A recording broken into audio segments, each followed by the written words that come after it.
Marjorie, आता काळजी करायची काहीच गरज नाही, कारण मीरा कोणाला काहीच सांगणार नाही, अंबिकाला तर नाहीच नाही. स्वप्न भ्रम कामी आला मार्जरी. स्वप्न भ्रम हे अदृश्य विष आहे. ते शरीराला नाही तर विचारांना गुलाम बनवतं. ते कधीच निष्क्रिय ठरत नाही.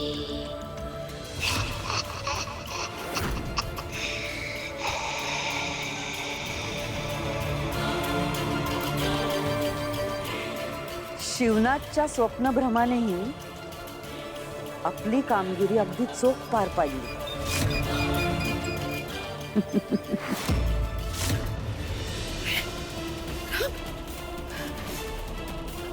भ्रम, अहो अहो,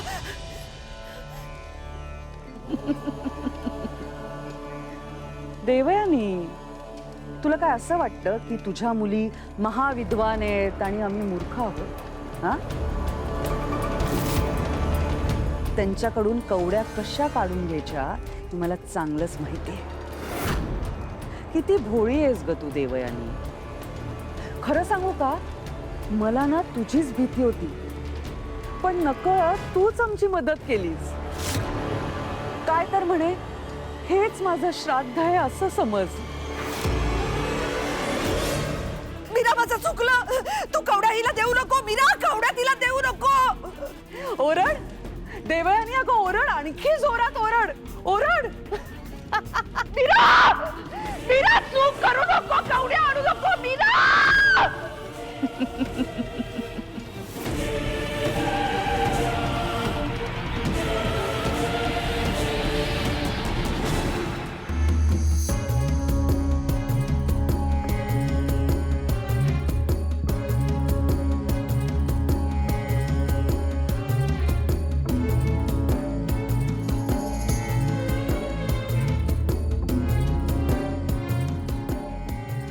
देवी आई, मला हा निर्णय घ्यावाच लागेल. माझ्याकडे दुसरा कुठलाच पर्याय नाहीये. या सगळ्यामध्ये माझ्या बाबांचा जीव जाऊ शकतो, आणि त्या मंजिरीने ज्या प्रकारे माझ्या बाबांना ठेवलंय मला बघवत नाहीये. माझ्या बाबांसाठी मला हे करावंच लागेल. मीरा, काय झालं? मी आता ताईला काहीच सांगू शकत नाहीये. मंजिरीने तशी अटच घातली आहे मला. मी तिची अट मान्य केली नाही तर बाबांच्या जीवावर बेतू शकतं. मीरा, कवड्या का काढल्यास? ताईला हे अजिबात आवडणार नाही.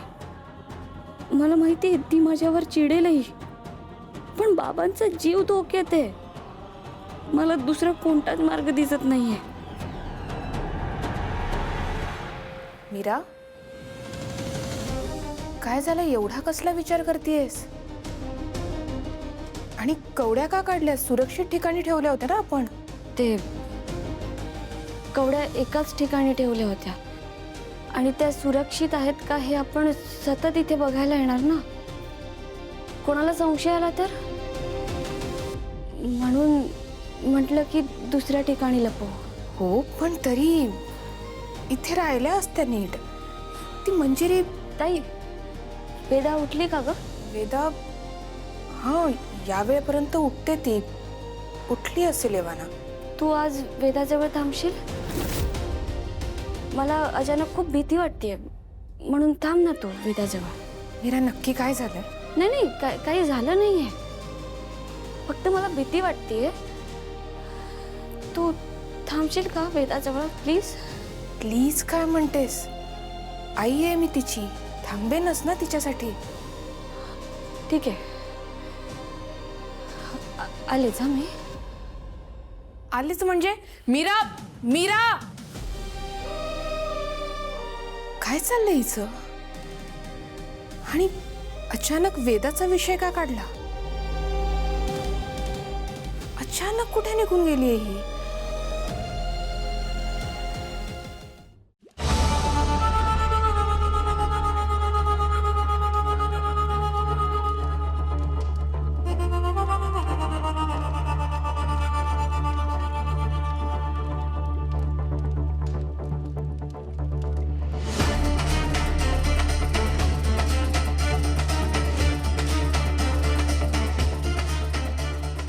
वा मीरा, आज्ञाधारक आहेस का तू? पण त्याच बरोबर हुशारही आहेस.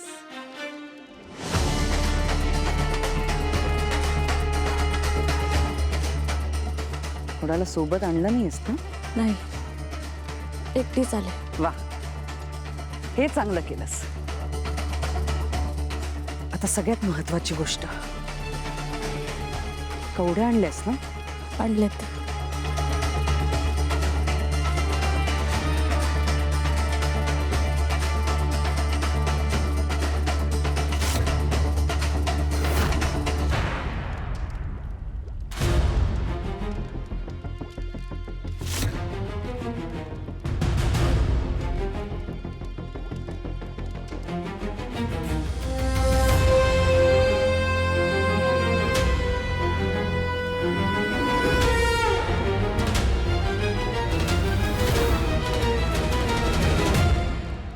ये.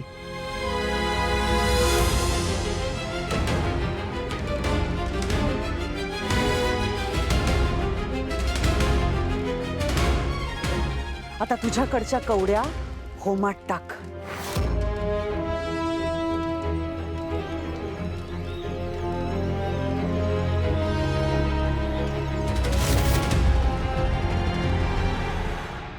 वेदा अनन्यासोबत बाहेर गेलीये आणि हे मीराला माहितीच असेल ना. मग तरीही तिने मला वेदाजवळ थांबायला का सांगितलं? मला वाटतच होतं मीरा माझ्यापासून काहीतरी लपवतीये. तिच्याशी बोलायला हवं. हो ना, तेच म्हणते मी. मला शंका होतीच. शंका काय, आता क्लिअर झालंय. मीरा तिथेच गेली.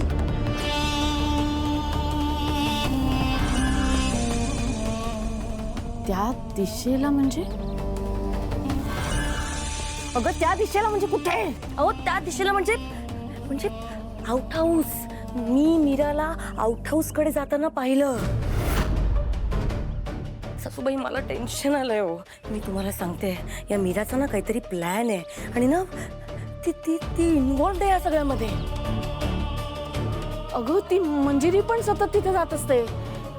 कितीदा तरी मी मीरा आणि मंजिरीला आली एकत्र बघतेय. एक मिनिट, या दोघींमध्ये सॅटेलाइट झालंय का? ते तुला काही माहितीये का त्याविषयी? नाही, मला मला नाही माहित, पण ना मला ना त्या दोघींची भीती वाटते. माया, तू ते दारू वगैरे पिऊन. सासूबाई, दारू परत तेच. तुम्ही ना जाऊ द्या, जाऊ द्या. नाही, नाही, असू द्या. आई सारखं सारखं तेच तेच म्हणतात. काय म्हणजे तरी ऐकून तरी घे. मीरा आउट हाऊसच्या दिशेला गेली होती. तिच्याकडे कवड्याही आहेत. म्हणजे